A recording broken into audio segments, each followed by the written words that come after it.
விடாத இடத்தில் நான் ஒளிக்குள் அமைதியை காண்கிறேன். இரவின் பிடியை அது உடைக்கும் போது காலை காற்றின் ஒவ்வொரு சுவாசத்திலும் நான் என் ஒவ்வொரு கவலையையும் வெளியிடுகிறேன்.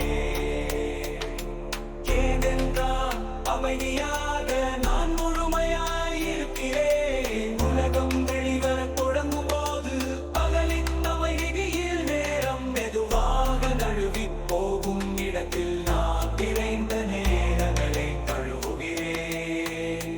இயற்கை அதன் முடிவில்லா மலர்களை வர்ணிக்கும் போது காற்றின் ஒவ்வொரு கிசுகிசுக்கிலும் என் நாவின் என்ற